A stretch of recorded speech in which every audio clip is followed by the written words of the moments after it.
Hello aspirants, good morning and welcome to daily news analysis of The Hindu. Today the date is 2nd January, so let's get started.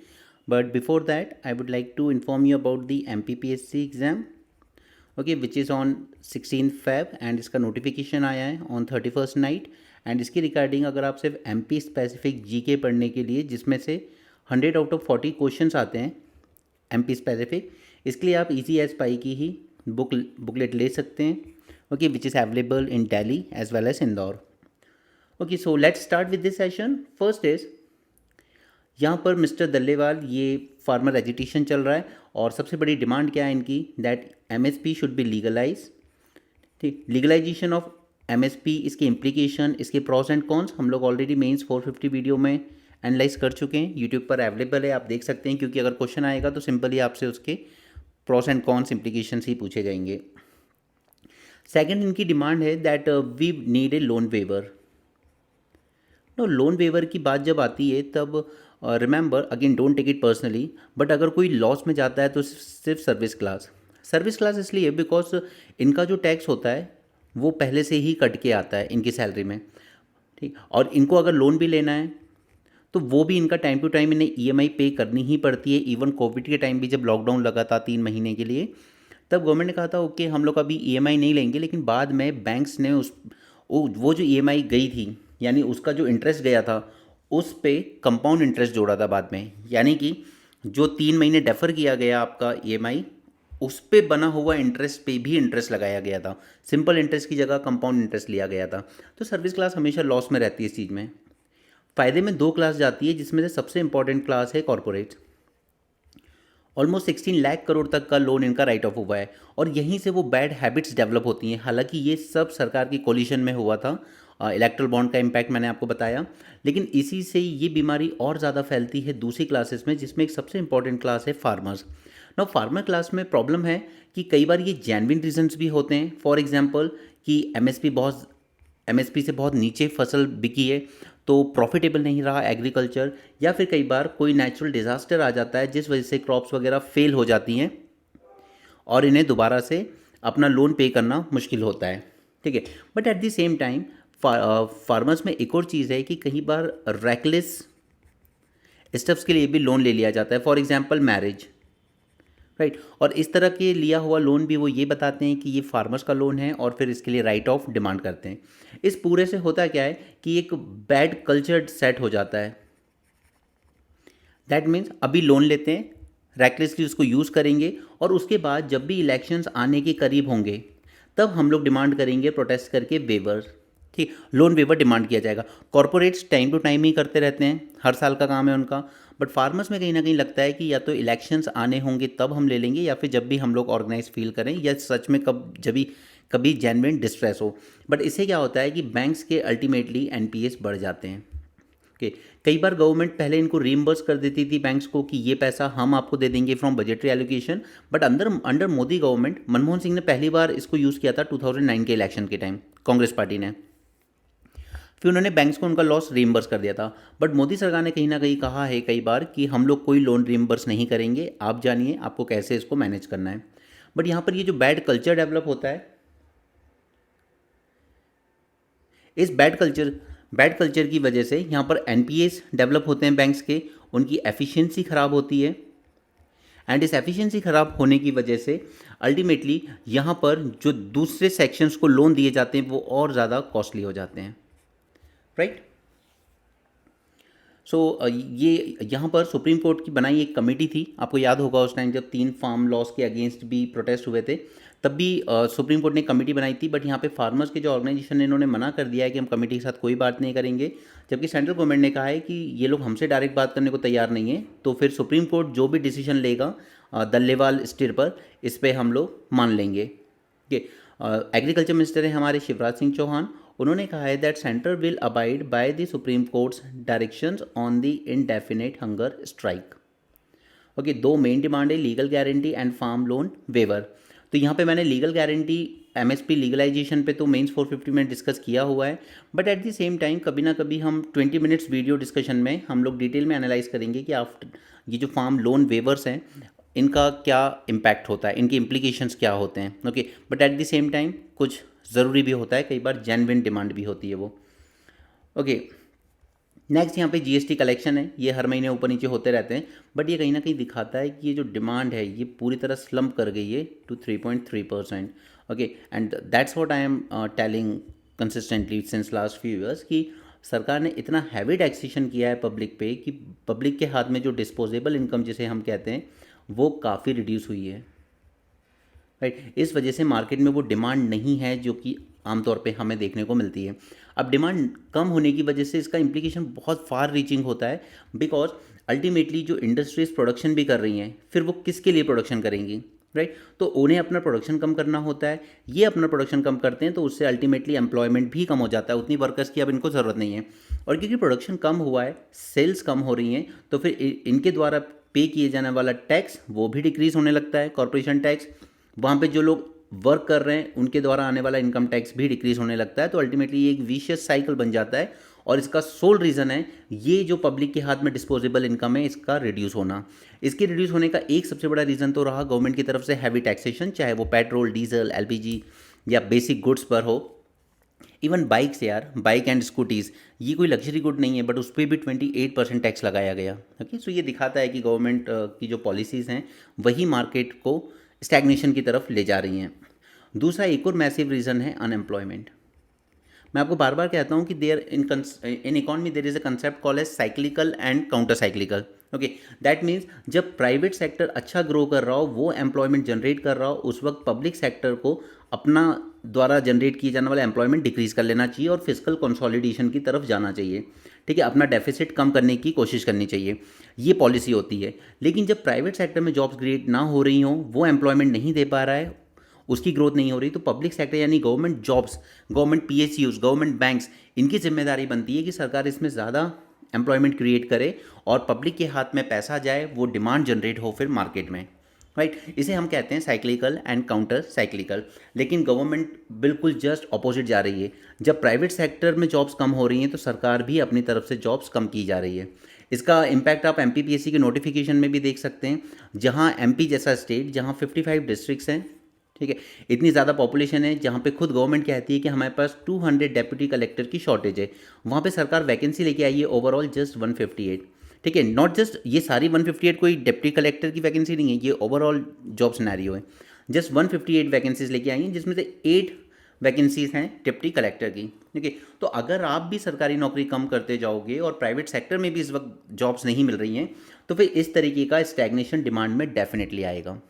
Okay, so in measures you can write कि इसके दो ही तरीके हैं। First is government should reduce the tax, and ये tax होना चाहिए indirect tax. ठीक है, डायरेक्ट वाला नहीं, वो तो ऑलरेडी काफ़ी कम चल रहा है कॉर्पोरेट्स वगैरह, लेकिन मासेस यानी कि कॉमन मैन पे जिसका सबसे इम्पैक्ट पड़ता है, सबसे बड़ा वो पड़ता है जीएसटी का। ये रिड्यूस होना ज़रूरी है, तभी जाके मार्केट में डिमांड बूस्ट होगी। एंड सेकंड इज आपको एक क्वालिटी एम्प्लॉयमेंट जनरेट करना होगा। 8,000 या 10,000 में डिलीवरी बॉय का काम करने वाले वो डिमांड नहीं जनरेट कर सकते मार्केट में। क्वालिटी जॉब्स की ज़रूरत है मार्केट में। ठीक है, अगर प्राइवेट सेक्टर अभी नहीं जॉब्स दे रहा है तो ये ज़रूरी है कि पब्लिक सेक्टर यानी कि गवर्नमेंट जॉब्स इंक्रीज़ होनी चाहिए। ये दो मेजर्स ही हैं जो मार्केट में डिमांड को फिर से बूस्ट कर सकते हैं। ओके, बाकी हम लोग रेपो रेट से कितना भी खेलते रहें, हम लोग इधर उधर की स्कीम्स, बहना योजना, दिस बहना दैट बहना, उसमें 1,000 रुपये कितने भी दे लें, डजेंट मैटर। जब तक हम लोग एक क्वालिटी सैलरीड जॉब्स जनरेट नहीं करेंगे तब तक हमारे मार्केट में स्टैग्नेशन और बढ़ता जाएगा। और इस वक्त जो मार्केट में डिमांड कम हो रही है उसका एक और मेजर रीज़न है, वो है जियो पॉलिटिकल कन्फ्लिक्ट्स। राइट, क्योंकि ये जियो पॉलिटिकल कन्फ्लिक्ट जिस तेज़ी से बढ़ रहे हैं इस वक्त, कहीं ना कहीं लोगों को ये लगता है कि यार this is the time for savings. ठीक है, बिकॉज आगे का जो टाइम है 2025 में it will gonna be a very tough time, क्योंकि ये वॉर्स जिस तरीके से चलती जा रही हैं और एक के बाद एक कंट्री जिसमें और इंडल्ज होती जा रही हैं। रशिया यूक्रेन में वॉर देखी हमने, इसराइल गाज़ा में वॉर देखी, सीरिया में असद रेजिम का कोलैप्स देखा, वहाँ पे टर्की की supported forces, Kurdish forces USA के सपोर्ट की, ये सब आपस में लड़ रही हैं। राइट, चाइना, इंडिया, पाकिस्तान ये बहुत ही sensitive, Taiwan, Japan, South Korea, ये सभी बहुत सेंसिटिव एरियाज़ हैं, इनमें कभी भी चिंगारी भड़क सकती है, कोई बड़ी बात नहीं है। सो जियो पॉलिटिकल कन्फ्लिक्ट्स की वजह से भी लोग सेव करने की तरफ ज़्यादा जाते हैं rather than spending. Okay, these are few reason. और जब भी वॉर वगैरह होती हैं या कहीं पे कन्फ्लिक्ट वगैरह डेवलप होते हैं ना, तो आप हमेशा देखिएगा कि गोल्ड के प्राइसेस बढ़ने लगते हैं, क्योंकि लोगों को लगता है कि ये करेंसी वगैरह ये सब बेकार हो जाएंगे, सिर्फ अगर कुछ काम आएगा लाइफ में आगे तो गोल्ड आएगा। क्योंकि यहाँ पे देखा गया था वर्ल्ड वॉर 2 के टाइम जर्मनी में, जहाँ पर करेंसी की वैल्यू इतनी लूज हो गई थी कि कोल खरीदना इतना महंगा हो रहा था कि उससे ज़्यादा सस्ता था कि करेंसी को ही जला के खाना कुक किया जाए। और लोगों ने वहाँ यही किया था, उनकी जो पेपर करेंसी थी उसको डायरेक्टली बर्न करके लोग अपना खाना पकाते थे rather than going for purchasing coal. Okay, so these are few reason जिसकी वजह से डिमांड कोलैप्स कर गई है मार्केट में। Ukraine halt transit of Russian gas to Europe. तो क्या अभी तक रशियन गैस यूक्रेन अपनी टेरिटरी से जाने दे रहा था यूरोप की तरफ? यस, जाने दे रहा था, क्योंकि उनका पहले से वॉर के पहले से ही 5 ईयर का एग्रीमेंट था, ठीक है, यूरोपियन कंट्रीज़ के साथ। तो यहाँ से इनकी टेरिटरी से जो पाइपलाइन जा रही थी वो यूक्रेन ने बंद नहीं की थी, लेकिन वो कई बार से डिमांड कर रहा था कि रशिया यूरोप क्योंकि यहाँ से पे कर रहा है उस गैस के लिए। ओके, तो यहाँ से ये जो यूरोप पे कर रहा है, इससे रशिया को और फंड्स आ रहे हैं और इस वजह से और ज़्यादा वॉर में ये इन्वेस्ट कर पा रहा है। तो इस एग्रीमेंट को कोलैप्स होने का इंतज़ार कर रहा था यूक्रेन, एंड फाइनली अभी एक्सपायर हुआ तो इसने बंद कर दिए, ठीक है। और यूरोप को कोई प्रॉब्लम भी नहीं है, उसको भी लगता है कि हाँ ठीक है ये होना चाहिए, क्योंकि रशिया के पास अगर फंड की कमी होगी तभी जाकर ये वॉर ख़त्म हो सकती है। तो फिर यूरोप करेगा क्या? यूरोप के पास काफ़ी ऑप्शंस हैं, जैसे नॉर्वे, उसने काफ़ी गैस सप्लाई की है। एंड वर्ल्ड वॉर 1 हो, सेकेंड हो, या अगर हम इसको थर्ड वर्ल्ड वॉर की शुरुआत मान लें तो ये हो, एक चीज़ आप हमेशा देखेंगे कि इन सब का सबसे बड़ा बेनिफिशियरी रहा है यूएसए, ठीक है। वर्ल्ड वॉर 1 और 2 की बात मैं कभी और करूंगा कि किस तरीके से, लेकिन इस वक्त भी सबसे ज़्यादा यूरोप में अगर इस वक्त गैस वगैरह सप्लाई कर रहा है तो वो कर रहा है USA. Okay, Ukraine halted Russian gas supplies to European customers through its pipeline network after pre-war transit deal expired. Okay, in the interest of its national security. इससे उसको फ़ायदा क्या होगा? रशिया अपना मार्केट लूज़ करेगा और फाइनेंशियल लॉसेस सफ़र करेगा। हालांकि रशिया यूक्रेन का कहना है कि अगर यूरोप चाहेगा तो हम अलाउ कर सकते हैं, बट इस कंडीशन पर कि वो विथहेल्ड करे पेमेंट जब तक कि वॉर ख़त्म ना हो जाए, ठीक है। ये 5 ईयर का एग्रीमेंट था, लेकिन अब ये यूक्रेन ने मना कर दिया है। बट इसका फ़ायदा हो रहा है countries like Norway and US that have filled the gap, becoming the 2 largest supplier. Okay, आज हमारे पास 3 से 4 काफ़ी इंपॉर्टेंट आर्टिकल्स हैं, हम उनकी बात करेंगे। ये textile units in India employing Bangladeshi, तो ये हेमंत बिस्वा शर्मा हैं, असम के मुख्यमंत्री, इस तरह के बयान देते रहते हैं और कुछ हद तक बात सच भी है, क्योंकि मैंने आपको कहा था जब शेख हसीना की रिजीम कोलैप्स हुई थी कि ये पूरा बांग्लादेश रिग्रेट करेगा इस बात का। नो, यहाँ पे प्रॉब्लम क्या हुई सबसे बड़ी, कि इनकी जो टेक्सटाइल इंडस्ट्री थी वो काफ़ी हद तक कोलैप्स कर गई। वाई? क्योंकि लॉ एंड ऑर्डर पूरा डिस्टर्ब हो गया। प्रोटेस्ट का हमेशा यही रीज़न, ये एक साइड इफ़ेक्ट होता है कि ये प्रोटेस्ट करना आसान है, लेकिन प्रोटेस्ट के बाद दोबारा से स्टेबिलिटी लाना बहुत मुश्किल हो जाता है, ठीक है। आज भी वहाँ पे लॉ एंड ऑर्डर को लेकर इश्यूज़ चल रहे हैं। अब उस वजह से क्या हुआ, टेक्सटाइल, इनके यहाँ पर जो वर्कर्स काम करते थे टेक्सटाइल में, उन लोगों के पास काम नहीं रहा, वो इलीगली माइग्रेट करके आ गए इंडिया में। अब ये माइग्रेट करके आए तो यहाँ पर इंडिया में जो टेक्सटाइल इंडस्ट्री चल रही थी उनको मिल गया चीप लेबर। सपोज कि एक इंडियन वर्कर है, वो काम कर रहा है 200 रुपीज़ पर डे में, बट ये लोग कहेंगे हम तो 120 रुपीज़ में भी कर लेंगे। क्यों? Because they have nothing to lose. ना उन्हें बच्चों का कोई एजुकेशन पे ध्यान देना है, अभी ना किसी और चीज़ पे देना है, ना उनकी कोई प्लानिंग्स है, क्योंकि वो उनके देश के खुद के हाल ख़राब हैं, राइट। तो ये लोग चीप लेबर करने को भी तैयार हो जाते हैं। So these textile units in India employing the Bangladeshis. तो ये ज़रूरी है कि इनको आइडेंटिफाई करके निकाला जाए। यहाँ पे police in Assam and Tripura apprehending 20 to 30 Bangladeshi infiltrators every day, mostly textile workers rendered jobless after the ouster of Sheikh Hasina government.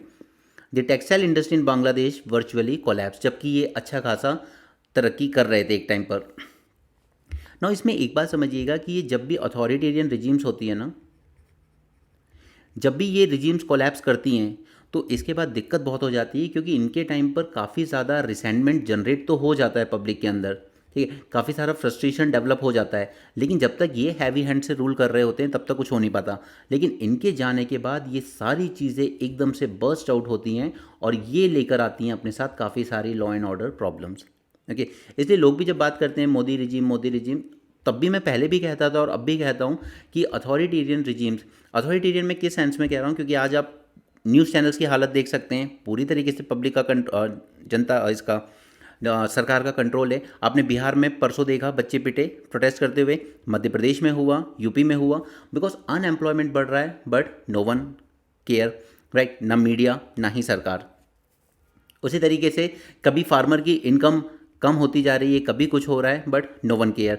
कई बार हादसे हो रहे हैं, कहीं ब्रिज कोलैप्स होता है, कहीं कुछ होता है, नो वन केयर। तो इस तरह की जो ग्रीवांसेस होते हैं ये एक्यूमुलेट होते रहते हैं। लेकिन क्योंकि एक हैवी हैंडेड अप्रोच है ऊपर, कोई भी अच्छा जर्नलिस्ट कुछ रिपोर्ट करने की कोशिश करता है, उठा के अंदर डाल दिया जाता है। ऐसे कई एग्जाम्पल्स हैं, मैं आपको ऐसे कई रिपोर्टर्स के नाम बता सकता हूँ जो इंडिपेंडेंटली वर्क कर रहे थे बट उनको अरेस्ट करके अंदर डाल दिया गया 2-2 3-3 साल के लिए। कॉमेडियंस तक को नहीं छोड़ा, रिपोर्टर्स तो दूर की बात है। तो इस तरीके की ये जब चीज़ें होती है, अब जैसे हमने इलेक्शन कमीशन ऑफ इंडिया का अप्रोच देखा, जिसने क्या कहा कि हम लोग पूरे डॉक्यूमेंट्स पब्लिक से अब शेयर नहीं करेंगे इलेक्शन से रिलेटेड, राइट। तो आप ट्रांसपेरेंसी को कम कर रहे हो, ओपिकनेस को बढ़ा रहे हो। आपने आरटीआई को वीक कर दिया, आपने लोकपाल पे कोई अपॉइंटमेंट नहीं किया कई साल तक, विसल ब्लोअर एक्ट को आपने वीक कर दिया। तो इस तरीके की जो अथॉरिटेरियन रिजीम्स होती हैं ये हमेशा क्या करती हैं, इनका एक ही गोल रहता है कि जो इंस्टीट्यूट्स हैं, जो भी इंस्टीट्यूशंस हैं जो डेमोक्रेसी को अपहेल्ड कर सकते हैं, इन इंस्टीट्यूशंस को वीक किया जाए, इनकी ट्रांसपेरेंसी और कम की जाए। और जब ये लीडर जाते हैं तब जाकर लोगों का फ्रस्ट्रेशन बर्स्ट आउट होता है। आज हम बुलडोजर कल्चर देख रहे हैं, मोस्टली कई जगहों पर हमने देखा था एक आर्टिकल में भी कि मुस्लिम्स को ज़्यादा टारगेट किया जाता है इस चीज़ों में। तो ये सब जो फ्रस्ट्रेशन एक्यूमुलेट हो रहा है, ये जब ऊपर से हैवी हैंडेड अप्रोच हटेगा, जो कि कभी ना कभी हटना ही है, नेचुरल है, ओके, तब जाकर ये चीज़ें इसी तरीके से बर्स्ट आउट होंगी and law and order problems develop होंगी। Okay, so never vote for an authoritarian regime, not just with respect to Modi ji or even Indira Gandhi ji, but authoritarian regimes problem create करती हैं collapse होने के बाद। Scorpene class submarine, तो submarine के respect में मैंने आपको दो चीज़ें पढ़ाई थी, प्रोजेक्ट 17 एंड प्रोजेक्ट 17A, ठीक है। इनकी बातें मैं आपसे पहले कर चुका हूँ, तो I am not going in to that. Report FCRA violation by NGO, government asked them. तो यहाँ पे FCRA को लेकर मैंने आपको पूरा एक्ट भी पढ़ाया हुआ है और उसके अमेंडमेंट्स भी पढ़ाए हुए हैं कि किस तरीके से सिविल सोसाइटी और NGOs को टारगेट किया गया है, इनके लाइसेंस कैंसिल किए गए हैं, इनके पास आने वाली फॉरेन फंडिंग को डिक्रीज़ किया गया है, राइट। तो ये आप यूट्यूब पर ही देख सकते हैं। मेंस 450+ में मैंने आपके साथ पूरा सेशन किया था, FCRA एक्ट, उसके अमेंडमेंट और उसका मिसयूज़ किस तरीके से किया गया है NGOs को गैग करने के लिए। Okay, central state roped 54,800 to monitor online content. ना, ऑनलाइन कंटेंट मॉनिटर करना, किसी भी तरह का गलत टाइप का कंटेंट, ये कोई एक आध दो एजेंसीज की बस की बात नहीं है, इसमें आपको ज़रूरत पड़ती है बहुत सारे वॉलंटियर्स की, राइट। तो यहाँ पर union ministry of home affairs, जिसके अंडर में काम करती है हमारी इंडियन साइबर कोऑर्डिनेशन सेंटर। अब अगेन आई एम रिमाइंडिंग कि मैंने मेंस 450+ में आपके साथ India cyber security architecture discuss किया था, ठीक है। उसमें मैंने सारी चीज़ें एक्सप्लेन की थी। तो यहाँ पर मैं I4C इन सब की बातें नहीं करूँगा, मैं वहाँ पे पढ़ा चुका हूँ पहले। यहाँ पे home ministry of various state government, इन्होंने रोप किया था more than 54,000 volunteers against the cyber crime to flag unlawful content on the internet. Suppose कि आप अगर आपको अपने आप को एनरोल करते हो वॉलंटियर इन साइबर सिक्योरिटी और फिर आप you come across to a child porn, right, तो उसमें फिर आप बोल सकते हो वहाँ पर कि इस तरह की चीज़ें सर्कुलेट हो रही हैं इस वेबसाइट पर या इस टेलीग्राम चैनल पर, और फिर आप उसको रिपोर्ट कर सकते हो, राइट। ये प्रोग्राम लॉन्च किया गया था इन 2020। According to I4C, Cyber Volunteer Framework enables citizens to enroll as cyber volunteers for reporting unlawful content, dissemination of cyber hygiene, and as cyber expert to aid the law enforcement. Okay, तो इसे हम लोग कहते हैं citizen participation या public participation. Okay, और हम लोग कुछ भी अगर अच्छा करना चाहते हैं टेक्नोलॉजी के टाइम में तो ये ज़रूरी है, पब्लिक पार्टिसिपेशन ज़रूरी है हर जगह। ओके, नेक्स्ट आर्टिकल पे चलते हैं हम लोग।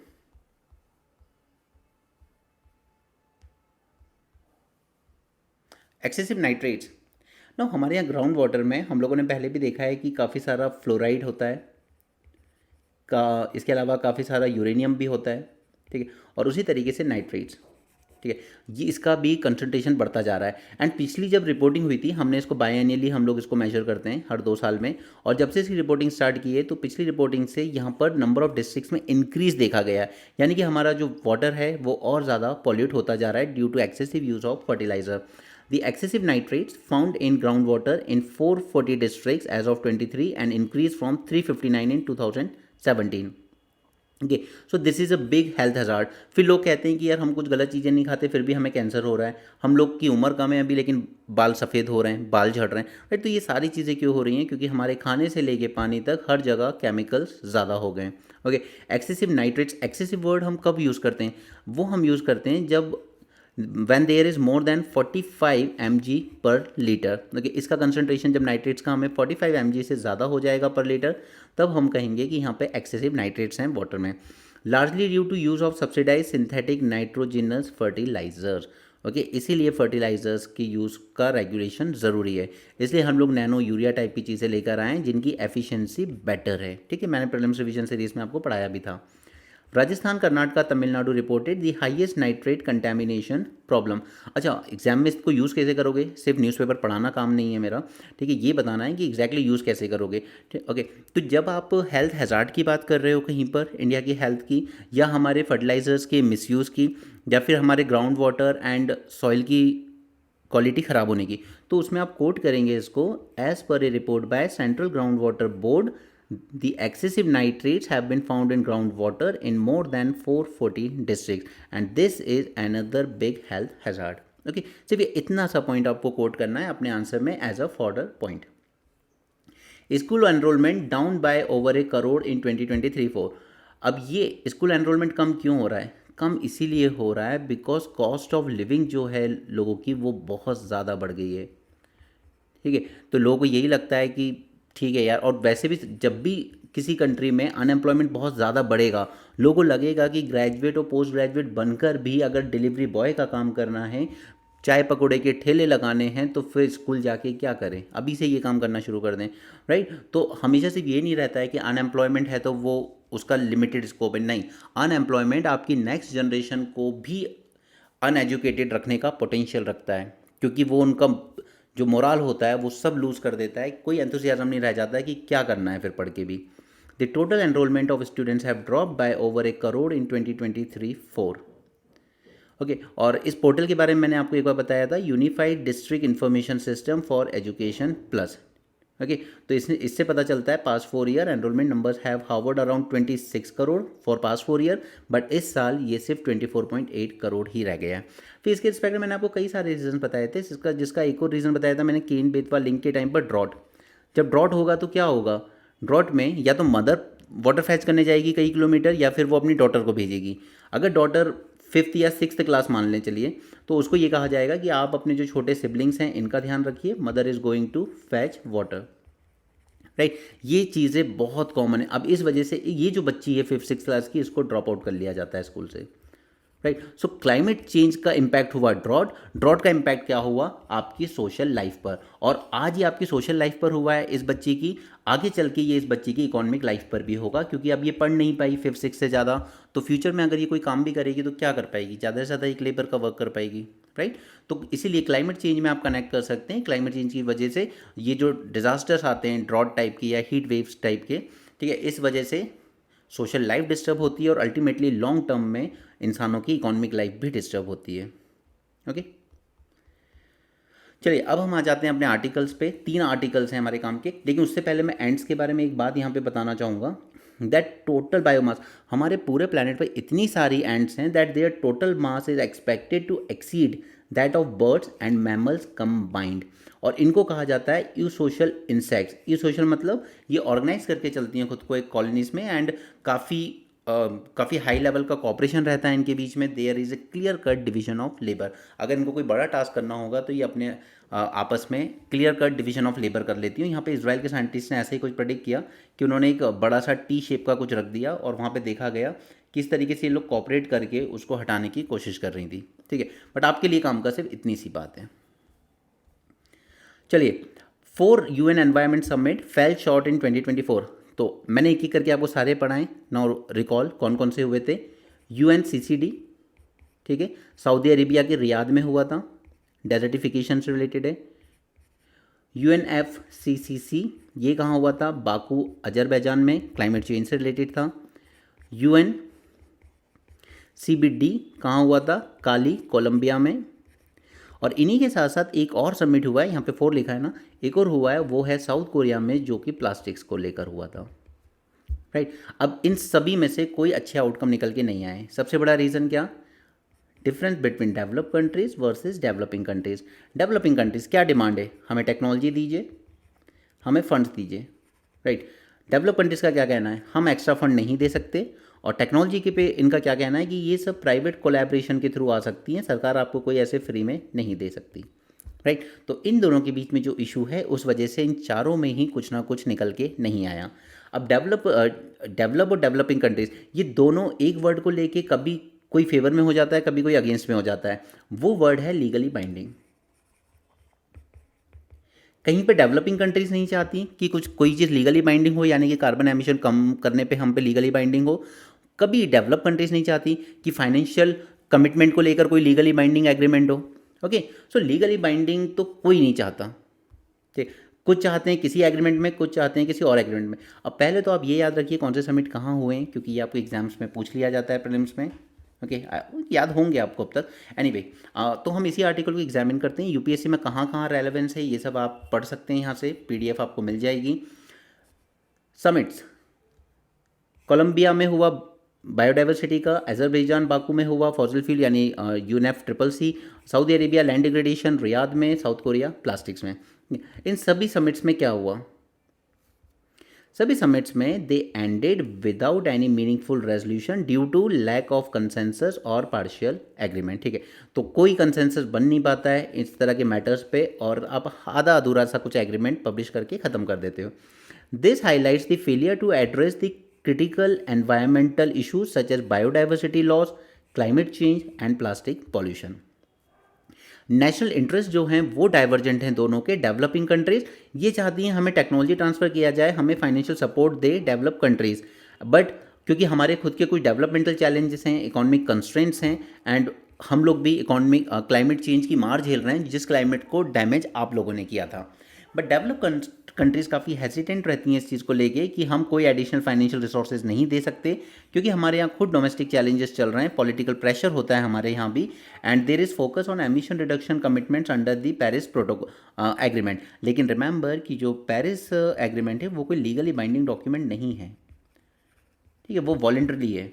तो इनका यही कहना है कि वॉलेंट्री है तब तक ठीक है, लीगली बाइंडिंग जैसा हम कोई कमिटमेंट नहीं दे सकते डेवलप कंट्रीज। ओके, तो यहाँ पर हर एक समिट में प्रॉब्लम्स क्या हुई? बायोडाइवर्सिटी का अगर हम समिट देखें तो उसमें they fail to agree on financing mechanism for sustainable land use projects, ये इस वजह से फेल हो गया। अजरबैजान का देखें क्लाइमेट चेंज का, तो they were deals agreement on phasing out the fossil fuels.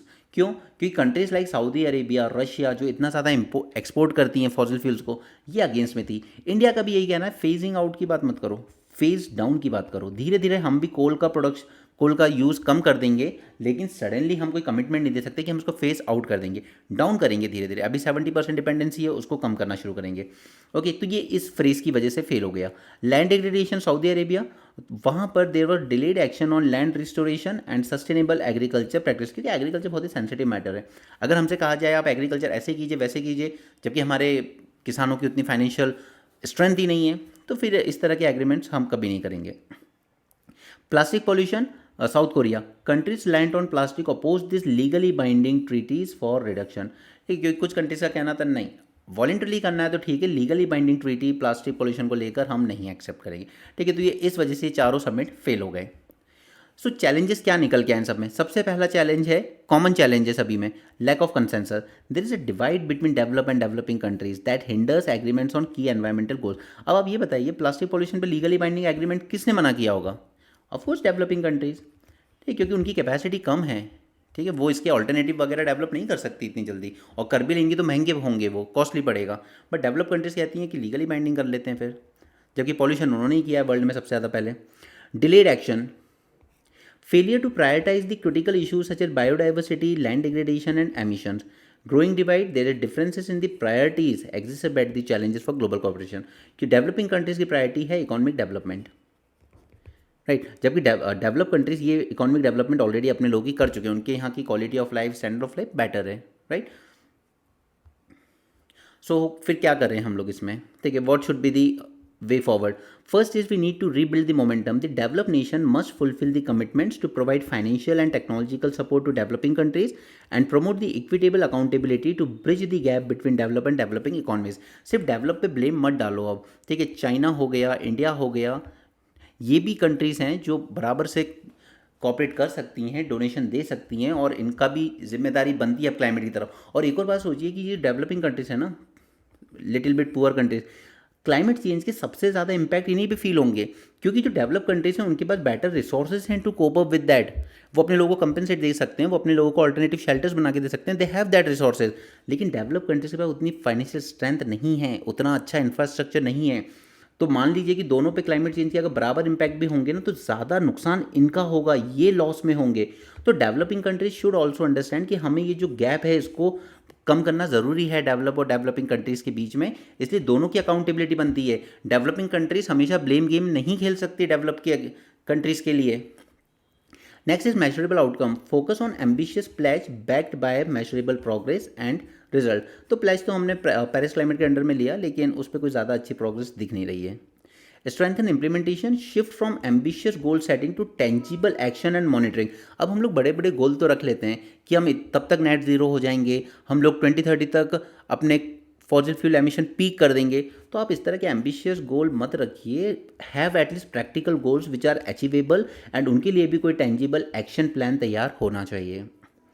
Focus on climate resilience, so address linked challenges like biodiversity loss, land degradation, waste management. Biodiversity loss होगा अगर आपने इसको नहीं रोका तो क्या होगा, अल्टीमेटली लैंड डिग्रेड हो जाएगा, राइट? तो ये सब एक दूसरे से लिंक्ड हैं ये चैलेंजेस, हमें इनको आइसोलेशन में तैयार नहीं करना है, हमें इनको एक साथ ही मैनेज करना होगा, टैकल करना होगा। Okay, so that was nice article.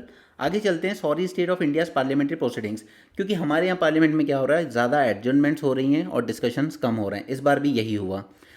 इसको लेकर आपको एग्ज़ाम में पूछा जा सकता है कि इसके इम्प्लीकेशंस क्या हैं, जो हमारी डिक्लाइन हो रही है प्रोडक्टिविटी ऑफ पार्लियामेंट, और दूसरा मेजर्स क्या ले सकते हैं हम लोग इनको इम्प्रूव करने के लिए। नाउ आई एक्सपेक्ट यू कि ये पॉइंट्स आप लोग डायरेक्ट खुद से पढ़ें, अदरवाइज ये मैं आपको 20 मिनट्स वीडियो में कराऊंगा, क्योंकि ये इस आर्टिकल के पॉइंट्स नहीं है, ये आर्टिकल तो पॉलिटिकली वेब में लिखा गया है।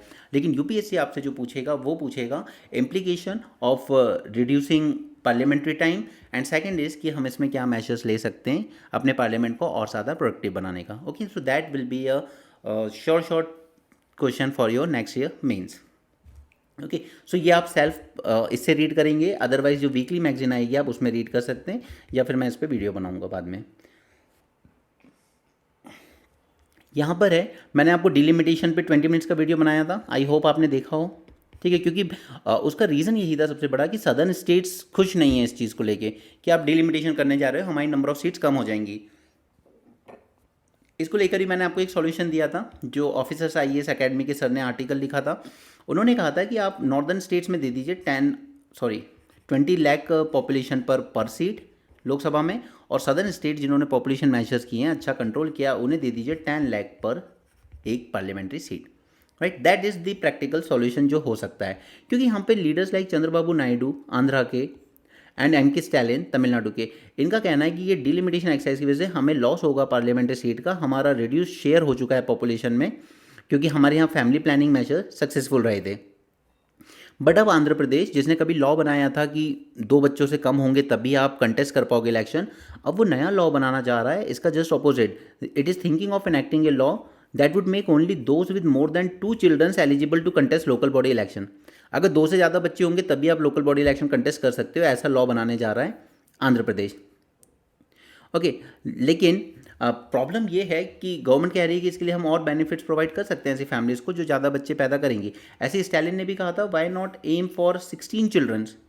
अब एक बात बताइए, सदर्न स्टेट्स में इतना हाई लिटरेसी रेट है, do you think these educated girls और educated families gonna have so many childrens? Right, not even 3, they will not have even 3, क्योंकि एक बार ये जो पॉपुलेशन रेट डिक्लाइन होना शुरू हो जाता है ना, इसको दोबारा से बढ़ाना बहुत मुश्किल होता है।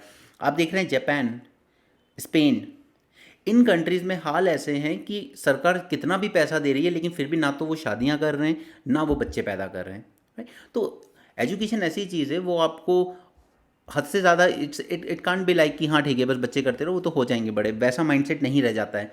एक हैं या 2 बच्चे हैं, उन्हीं पे फोकस किया जाता है, राइट? तो यहाँ पर इनका ये जो कह रहे हैं नायडू या स्टैलिन, वो सब फालतू की बातें, ऐसा कुछ नहीं हो सकता. It is evident that the attainment of low fertility in the course of fertility transition is hardly reversible by any intervention. ठीक है, वो पॉसिबल ही नहीं है उसको दोबारा रिवर्स करना. There are attempts in some countries to reverse the fertility trend through incentivisation. उन सब ने कहा अपने यहाँ पर कि हम आपको पैसे देंगे, आप बस बच्चे पैदा कीजिए. चाइनीज स्टेट, अब चाइना ने क्या किया, वन चाइल्ड पॉलिसी उस टाइम अपना ली अपनी पॉपुलेशन कंट्रोल करने के लिए, लेकिन अब वो उल्टा इंसेंटिव देता है कि आप 2 बच्चे कीजिए, बट वहाँ के लोग वो भी नहीं कर रहे हैं. ठीक है, और उस वजह से क्या आ रही है कि उनके यहाँ मैरिज कल्चर काफ़ी कम हो गया है, मैरिज मार्केट काफ़ी कमज़ोर हो चुका है, डिपेंडेंसी बर्डन. क्योंकि वो जो वन चाइल्ड पॉलिसी हुई थी ना, उससे ये हुआ कि ये है लड़का और ये है लड़की, दोनों सिंगल डॉटर हैं और सिंगल चाइल्ड हैं, तो यहाँ इसके भी मदर फादर और यहाँ इसके भी मदर फादर.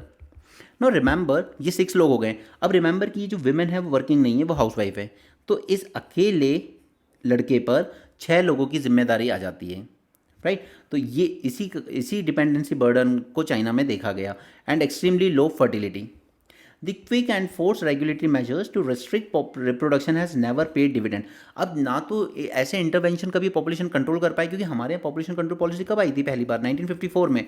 तो ना तो सरकार का जो इंटरवेंशन होता है वो पॉपुलेशन रोक पाता है, और ना ही वो डिक्लाइनिंग पॉपुलेशन को रिवर्स कर पाता है. बहुत मुश्किल हो जाता है. Efforts at incentivizing reproduction and adoption of pro-natal population policy may not be an alternative as seen in countries such as Japan and South Korea. Japan में तो इनफैक्ट वीकेंड मैरिज का कल्चर चलता है. मतलब आप शादी की है आपने, आप हस्बैंड वाइफ हो, बट आप लोग सिर्फ वीकेंड पे जाके एक दूसरे से टाइम स्पेंड करोगे, बाकी टाइम आप लोग अपनी अपनी लाइफ में अपने अपने वर्क में बिजी हो. तो यहाँ पर ये जो डिलिमिटेशन होगा, ये कहीं ना कहीं फेडरल स्ट्रक्चर को डिफाई करेगा, क्योंकि 1 पर्सन 1 वोट तो मिलेगा यहाँ पे, 1 पर्सन 1 वोट वो तो रहेगा नॉर्थ साउथ में, लेकिन जो सदर्न स्टेट्स हैं उनके वोटेज की जो वोट की जो वैल्यू होगी ओवरऑल पार्लियामेंट में, वो काफ़ी डिक्रीज हो जाएगी. Okay, so this fertility reversal need to be preceded by measures of guaranteeing the state social support. ठीक, या तो स्टेट पूरा सपोर्ट दे कि हम आपको एजुकेशन और हेल्थ पूरी तरीके से फ्री कर देंगे अगर आप 3 बच्चे करते हो या 4 बच्चे करते हो. ठीक है, for every additional children. And compensation for women's engagement reproduction, क्योंकि उसके जो 9 मंथ्स जाएंगे या उस बच्चे की शुरू की 2-3 साल की अपब्रिंगिंग में जो टाइम जाएगा, उसके करियर में जो ब्लॉकेज आएगा, उसको सरकार किस तरीके से कंपेंसेट करेगी. तो ये 2 मेजर्स ही पॉपुलेशन डिक्लाइन को दोबारा से रिवाइव कर सकते हैं. इंडिया के कंटेक्स्ट में तो इतना नहीं है, लेकिन जो कंट्रीज़ हैं जापान, साउथ कोरिया, स्पेन, उनमें ज़रूरी है. एक आप सोशल मेजर्स दीजिए, गारंटी दीजिए कि जो भी एक्स्ट्रा बच्चे पैदा होंगे 2 बच्चे के या 1 बच्चे के बाद, उनकी एजुकेशन, उनकी हेल्थ की जिम्मेदारी सरकार उठाएगी. और दूसरा कि इस विमेन के वर्क लाइफ में जो लॉस होगा उसे आप किस तरीके से कंपनसेट करेंगे. ओके, तभी आप इनको रिवर्स कर सकते हो. ये आप इंडिया कंटेक्स्ट में, लेकिन आप वहाँ जरूर यूज़ करना जब बात होगी उन कंट्रीज़ की. ओके, नेक्स्ट इज ये इम्प्लीकेशंस आप खुद पढ़ लीजिएगा. Functioning of Lok Sabha decline. ठीक है, मैंने 6-7 इम्प्लीकेशंस दिए हैं यहाँ पर, और 6-7 ही आपको मेजर्स दिए हैं कि कैसे हम इस पार्लियामेंट्री प्रोडक्टिविटी को इंप्रूव कर सकते हैं. ये मेंस में क्वेश्चन आने के सबसे स्ट्रॉन्ग चांसेस हैं. Youth at the forefront of climate litigation. No, Greta Thunberg हम लोग जानते हैं, ठीक है, सभी जानते हैं. ये प्रोटेस्ट से बैठी थी सबसे पहले, काफ़ी लाइमलाइट में आई. और इस तरीके से हमारे यहाँ भी एक 8-9 साल की कोई बच्ची है, उसने कुछ पेटिशन फाइल की. इन सब का ये कहना है कि देखिए आप लोग क्लाइमेट चेंज आज डिस्ट्रॉय कर रहे हो, लेकिन हमें अगले आज ये जो 9-10 साल के बच्चे हैं या 15 साल के बच्चे हैं, इन्हें आगे 60-70 साल जीना है. अगर आप क्लाइमेट चेंज आज डिस्ट्रॉय कर जाओगे तो इनकी जो लाइफ होगी वो मुश्किल हो जाएगी. Okay, so these youth at the forefront of climate litigation. कई कंट्रीज़ में, यूएस, कनाडा, नेदरलैंड, कई बच्चों ने इस तरह की इनिशिएटिव्स चलाएं, लीगल पेटिशन फाइल की है कोर्ट्स में कि सरकार को कहिए क्लाइमेट चेंज को लेके सीरियस हो जाए. तो हम कुछ एग्जांपल्स अपने एग्जाम के लिए याद रखेंगे यहाँ पर. ये क्वेश्चन आपको पूछे जा सकते हैं. To analyse the role of youth led litigation in addressing climate change, या at least not litigation then at least their participation. Right, या concept of intergenerational equity, यानी कि आज की जनरेशन बर्बाद करके जा रही है क्लाइमेट को, और अगली जो जनरेशन होगी वो इसको सफ़र करेगी, इसके कॉन्सिक्वेंसेज को. ठीक है, so youth led climate litigation is transforming the global response to the climate risk.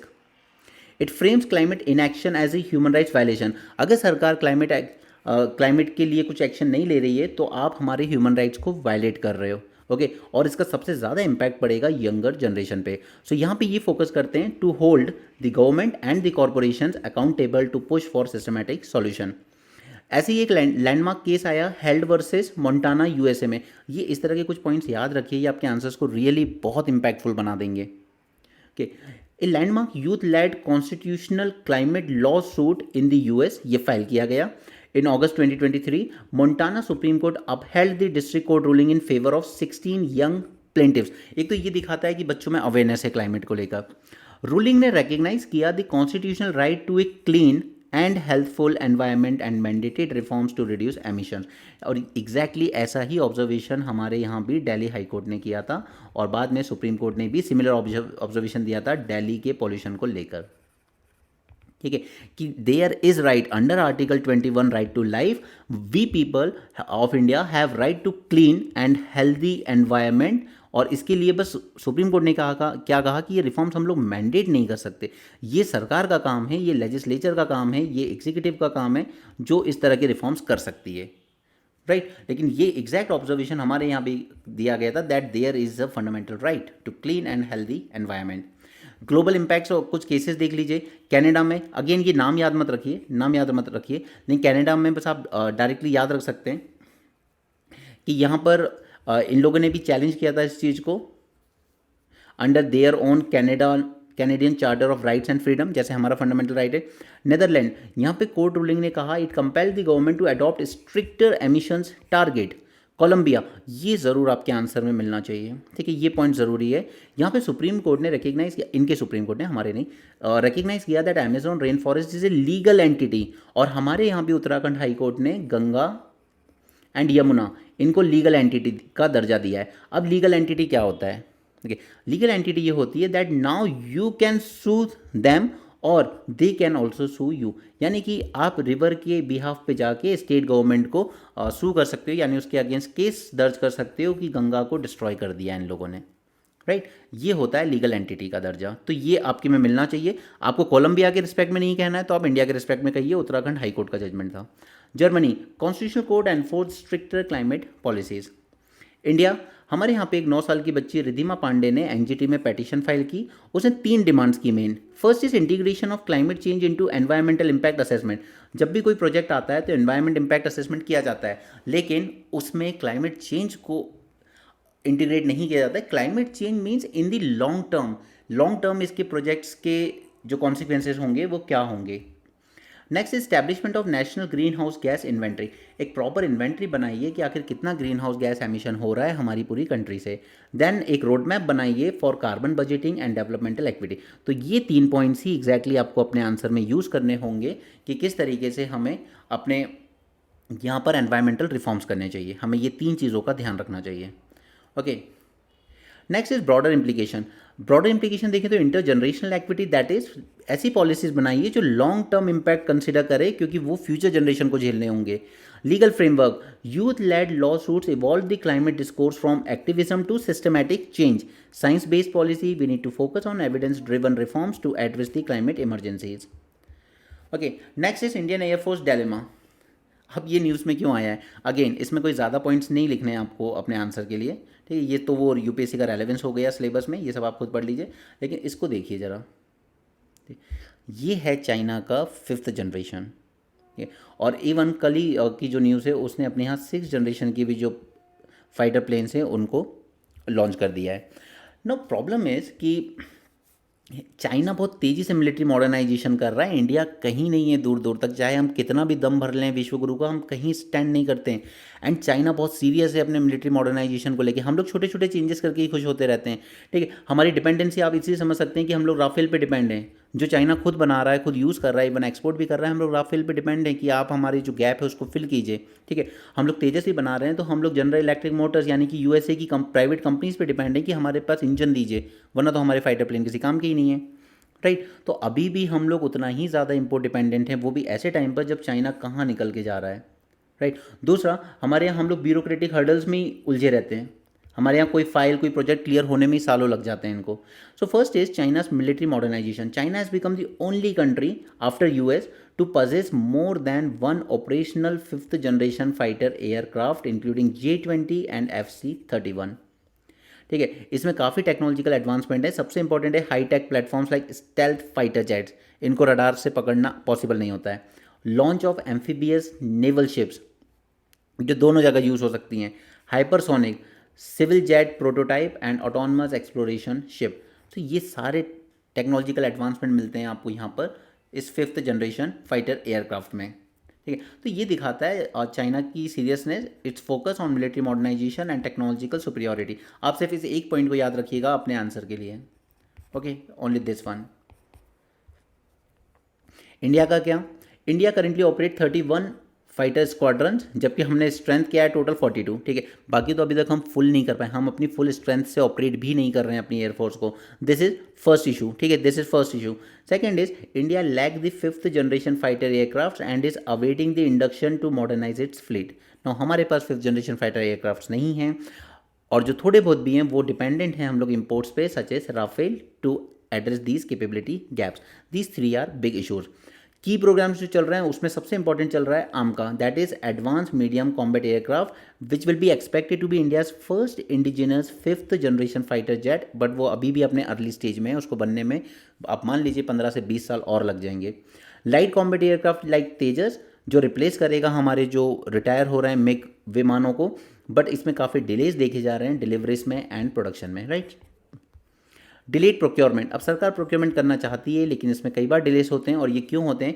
Due to bureaucratic and procedural hurdles, right. ये पॉइंट्स याद रखना है बस आपको। उसके बाद हम लोग जो अपने यहाँ पर इंडक्शन भी कर रहे हैं उसमें डिपेंडेंस है हमारी काफ़ी ज़्यादा फॉरेन कोलैबोरेशन पर for defence production, that hinders the self reliance goal. जैसे जनरल इलेक्ट्रिक के ही इंजन आएंगे तभी जाके ये तेजस हमारे काम कर पाएंगे। इंटरनेशनल कंपैरिजन, तो US lead in operational 5th generation aircraft with F-22 and F-35 series, उसके पास काफ़ी सारे हैं। चाइना काफ़ी रैपिडली एडवांस कर रहा है in indigenous defence technologies. India we lag behind both in terms of operational 5th generation as well as the indigenous development. Okay, so हम लोग सिर्फ नाम के विश्वगुरु हैं। Challenges in Indian Air Force modernisation, first challenge है एजिंग फ्लीट। हमारे जो MiG-21 वगैरह हैं ये तब से हैं हमारे पास, आज़ादी के टाइम से। ठीक है, हमने रशिया वगैरह से यूज़ किए। आपने रंग दे बसंती मूवी में देखा होगा, ये कहीं भी कोलैप्स कर जाते हैं। ठीक है, ये उड़ते उड़ते ही गिर जाते हैं। काफ़ी फाइटर, ऑलमोस्ट 3000 से ज़्यादा फाइटर पायलट्स की आज तक जान गई है इन MiG विमानों के क्रैश में। ओके, जागवार्स ये भी काफ़ी ओल्ड हो चुके हैं, राजीव गांधी के ज़माने के। ठीक है, तो इंक्रीजेज ऑपरेशनल वल्नरेबिलिटीज़। ठीक है, इसलिए हम लोग 46 में से 31 ही स्क्वाड्रंस ऑपरेट कर पा रहे हैं। Dependency on imports for engines technologies, ठीक है, जैसे such as General Electric engine production, इसमें डिले हुआ क्यों? यूएस की कांग्रेस ने अप्रूव नहीं किया। Then budgetary and technological constraint limiting the pace of Indianisation. Budgetary constraint क्यों नहीं आएंगे? ठीक है, चाइना कहाँ निकल रहा है? अभी उसने कल लॉन्च की अपने यहाँ पर 450 किलोमीटर पर आवर से चलने वाली बुलेट ट्रेन, सबसे हाईएस्ट। हम लोग क्या कर रहे हैं? लाडली बहना योजना, गोगो बहना योजना, हम लोग ये सब चलाने में बिजी हैं। हमारे इंडिया में ना 2 चीज़ें हुई हैं। पहले हम लोगों ने क्या किया? सबसे पहले हम लोगों ने हमने कास्ट बेस्ड पॉलिटिक्स की कि एक एक कास्ट के लोगों को अपना अपना वोट बैंक बना दें। उससे भी पहले हमने क्या किया था? हमने रिलीजन बेस्ड किया था। जैसे जनरली लोग मानते हैं मुस्लिम्स एक वोट बैंक बन के वोट करते हैं एक पर्टिकुलर पार्टी को अलग अलग स्टेट में। आज हमारे यहाँ नया चला है जेंडर बेस्ड। आज महिलाओं को एक पूरा का पूरा वोट बैंक बनाया जा रहा है। 1000 दे देंगे, 2000 दे देंगे और सब इकट्ठे हमारे साइड वोट कीजिए। उसी का इम्पैक्ट हमने देखा स्पेशली मध्य प्रदेश के इलेक्शन में और लोकसभा के इलेक्शन में, जहाँ पर मध्य प्रदेश में 29 आउट ऑफ 29 सीट्स, ठीक है, और लोग असेंबली में भी more than 172 seats out of 230। Same impact हमने महाराष्ट्र में देखा इसी बहना योजना का, ठीक है, जहाँ बीजेपी को मैसिव मैंडेट मिला। तो ये जो वोट बैंक पॉलिटिक्स है, पहले रिलीजन के नाम पे, फिर कास्ट के नाम पे, फिर अब जेंडर के नाम पे, हमारा बजटरी एलोकेशन, हमारा पैसा इधर उधर ही डाइवर्ट होता रहता है। और यही फ़र्क है हमारी डेमोक्रेसी में और चाइना की अथॉरिटेरियन रिजीम में। लेकिन जैसा मैंने आपको बताया, अथॉरिटेरियन रिजीम कोलैप्स जब करेगी तब देश में बहुत प्रॉब्लम्स आती हैं। लेकिन चाइना का तो कॉन्स्टिट्यूशन और पूरा 1 पार्टी रूल चलता है, तो उनकी अथॉरिटेरियन रिजीम कभी कोलैप्स करती नहीं है। ठीक है, ये सब कोलैप्स डेमोक्रेसी में ही होते हैं मोस्टली, उनकी कोलैप्स नहीं करेगी। कभी वॉर वगैरह हो जाए बहुत बड़े लेवल पे वर्ल्ड में तो बात अलग है, बाकी ऐसे नहीं कोलैप्स करने वाली वो। ओके, एक और इम्पॉर्टेंट आर्टिकल है, ये डैप वाला है। यहाँ पर सरकार ने बस कुछ नहीं किया है, डैप को का स्पेशल पैकेज लेके आई है न्यू ईयर पे फार्मर्स के लिए। Union cabinet extended one time special, okay, just one time special subsidy on fertiliser di ammonium phosphate. और ये सब कुछ नहीं है, ये सिर्फ इम्पैक्ट है जो प्रोटेस्ट कर रहे हैं फार्मर उसका। ठीक है, छोटी छोटी लॉलीपॉप ये लोग देते रहते हैं, जैसे स्टूडेंट्स को देते रहते हैं। कंटिन्यूएशन ऑफ प्रधानमंत्री फसल बीमा योजना and restructure weather based crop insurance scheme till 2025-26, इसको कंटिन्यू किया जाएगा। इसके बाद गवर्नमेंट सेटअप करेगी एक fund for innovation and technology agriculture में for technology improvements in the insurance scheme, क्योंकि जनरली माना जाता है कि ये इंश्योरेंस स्कीम किसी काम की नहीं है फार्मर्स के लिए, तो इसके लिए एक अलग से फिएट सेटअप किया जाएगा. Next is weather information and network data system, that is WINDS, for augmenting the weather data through automatic weather station will be implemented in 24-25. तो ये 2 पॉइंट आपके काम के हैं. फर्स्ट वाला तो सिर्फ एक्सटेंशन है स्कीम्स का और कुछ नहीं. ओके, ये देखिए आप, Bangladesh saw a surge in mob killing in last year. ये सब क्यों होता है? जब अथॉरिटेरियन रिजिम कोलैप्स करती है तो लॉ एंड ऑर्डर बिगड़ता है, क्योंकि लोगों का फ्रस्ट्रेशन, उनकी ग्रीवांसेस, ये सब बाहर आते हैं. और वो नफरत जो सरकार के प्रति थी, सरकार तो गिर गई, अब वो नफरत आपस में एक दूसरे के प्रति ही हो जाती है कि तुम पर्टिकुलर लोग, कम्युनिटी के लोग, तुम लोग सारी पावरफुल पोजीशंस पे बैठे हो, या तुम लोगों ने इस गवर्नमेंट को फेवर किया था उस टाइम, तो फिर ये मॉब वायलेंस चलता रहता है. ओके, आई थिंक बाकी सब स्पोर्ट्स न्यूज़ है. Alright, so that's it for this session. And do, if you are preparing for MPPSC also, then do order our book, okay, at the same number. And at the same time, now please get serious and do join the prelims revision series, because आप सिर्फ PT वगैरह पे rely मत कीजिए. Sir आजकल UPSC आपको अधिकतर mostly newspaper वगैरह से ही, बिटवीन द लाइन से ही क्वेश्चंस उठाती है. So be serious about your preparation, do join the revision course and do install the official Easy As Spy app. That's it for this session. Thanks for joining. Have a great day and keep learning.